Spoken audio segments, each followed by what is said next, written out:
Kolkata night Riders को लग सकता है बड़ा झटका, बड़े प्लेयर पे लग सकता है बैन। और सिर्फ बैन ही नहीं बल्कि केकेआर को ऑलमोस्ट 10 करोड़ रुपए का झटका लग सकता है। लेकिन अब ये कौन सा प्लेयर है और यहां पे 10 करोड़ की बात हो रही है, तो ये किसके लिए बात हो रही है, तो आपको एक एक करके बताएंगे। इसीलिए इस वीडियो को अंत तक जरूर देखिएगा। नमस्कार, मेरा नाम है प्रियांशु नवानी और आप देख रहे हैं स्पोर्ट्स यारी। और जब से आईपीएल ऑक्शन हुआ है तब से एक टीम की बहुत बात हो रही है और वो है कोलकाता नाइट राइडर्स। और वो अपनी ऑक्शन पिक्स को लेकर तो चर्चा में है ही, लेकिन उन्होंने एक ऐसी पिक कर ली है जिसके बाद लोगों में एक बहुत मन में चीज आ गई उनके कि ये क्यों किया है, इसका रीजन क्या था। अब उस प्लेयर को बैन भी लग सकता है क्योंकि बहुत सारी चीजें हो भी रही हैं। पर आप सोच रहे होंगे कि कौन सा प्लेयर हो सकता है वो। पहले तो आपको केकेआर का स्क्वाड दिखा रहे थे क्योंकि इन्होंने बहुत सारे बड़े प्लेयर लिए है ना। और जो प्लेयर आपके मन में आ रहे होंगे, क्योंकि इनके पास अगर आप बात करोगे, इनके पास 64 करोड़ का पर्स था, इन्होंने बड़े बड़े प्लेयर्स टारगेट किए। अगर आप बात करोगे कैमरन ग्रीन लेके आए ऑलमोस्ट 25 करोड़ के दाम में, मुस्तफिजुर रहमान लेके आए आपका अगर बात करोगे तो 9.20 करोड़ के अंदर। और इवन अगर आप बात करोगे तो ये लोग मथीशा पथिराना को भी लेके आए हैं, है ना। तो इसीलिए आपके मन में डाउट हो रहा होगा कि बड़ा प्लेयर है कौन। अब जैसा कि मैंने आपको बताया कि ऑक्शन के बाद अपनी पिक्स को लेके ये टीम बहुत ज़्यादा चर्चा में चल रही है, कैमरन ग्रीन को लेके या फिर अगर आप बात करोगे तो पथिराना को लेके। लेकिन इनकी टीम में अगर इस वक्त किसी की बात हो रही तो वो हो रही है मुस्तफिजुर रहमान की। और उसका कारण लोगों को बहुत परेशान कर रहा है और लोग कह रहे हैं कि भैया बांग्लादेशी प्लेयर्स को तो आईपीएल में बैन कर देना चाहिए जैसे पाकिस्तानी प्लेयर्स को बैन किया गया था, जो कि काफ़ी हद तक एक ठीक बात है क्योंकि बांग्लादेश में जो हालात चल रहे हैं पूरी दुनिया जानती है। लेकिन फिर भी आपको एक एक करके सारी अपडेट्स बता देते कि बांग्लादेश में क्या चीजें चल रही हैं, है ना। जो एंटी इंडिया सेंटीमेंट चल रहा है इन लोगों का। हालांकि बांग्लादेशी बहुत ही एहसान फरामोश लोग हैं, है ना। इन पे बहुत एहसान किया हमने। इनके प्लेयर को पहली बात तो 9.20 करोड़ देके हमने सबसे बड़ा एहसान किया है, जो कि हमें करना नहीं चाहिए था।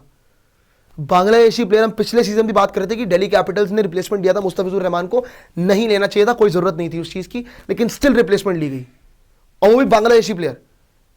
भाई इससे बेटर प्लेयर भी हैं, जरूरत नहीं थी इसकी। और 9.20 करोड़ का अमाउंट इसको दे दिया। चलो अमाउंट तो छोड़ दो, जो वहां पे चल रहा है उसके बेसिस पे किसी बांग्लादेशी प्लेयर को आईपीएल खेलने भी देना चाहिए या किसी टीम को बिड भी करना चाहिए। बड़ी खराब बात है। अगर आप आगे देखेंगे पहली बात तो मुस्तफिजुर रहमान का प्राइस कितना ना 9.20 करोड़, ठीक है जी, ये तो आपको बता दिया है। इतना प्राइस मिला, डिजर्व भी नहीं करता था वो इतना price. Social media is flooded with posts and comments slamming KKR for successfully bidding for Mustafizur despite rising anti India sentiment in Bangladesh and the recent mob lynching of a Hindu factory worker in Mymensingh. ठीक है जी, पहले तो इन दो point को ढंग से discuss कर लेते हैं। उसको बहुत पैसा मिला और दूसरी चीज सोशल मीडिया पे और इवन फैंस के मन में केकेआर को लेके बात बिल्कुल ही भरी पड़ी है कि केकेआर ने आखिरकार इस प्लेयर को लिया क्यों, जबकि सबको पता है कि बांग्लादेश के अंदर कितना एंटी इंडिया सेंटीमेंट चल रहा है और क्या क्या आपका वहां पे बांग्लादेश में हो रहा है इंडियंस के साथ और इवन हिंदू लोगों के साथ, है ना, जो मैं आपको बता रहा हूं बार बार। तो यहां पे आपका बांग्लादेशी प्लेयर्स को तो बैन होना चाहिए जैसे पाकिस्तान के प्लेयर्स पे बैन लगा था, बट आप नहीं कर रहे हो। फिर अगर आप आगे देखोगे तो ये वैसे भी अवेलेबल नहीं होगा, तो बैन तो लग ही सकता है ना इस पे। इसको बैन करो ना, वैसे भी यार इससे खेलना तो ढंग से है नहीं, बीच में आना है बीच में जाना है। बताओ, इनको भी अपनी कमिटमेंट से तो छोड़ दो फिर। The IPL 2025 schedule is all set to clash with Bangladesh home ODI and T20 series against New Zealand. मतलब इनकी T20 सीरीज जो है और अगर आप बात करोगे वनडे सीरीज जो है वो ऑलरेडी शेड्यूल्ड है ना, तो वो क्लैश करेगी। जो न्यूजीलैंड से इनकी सीरीज है वो क्लैश करेगी आईपीएल के शेड्यूल के साथ, तो ये वैसे भी मिस करने वाला बीच में।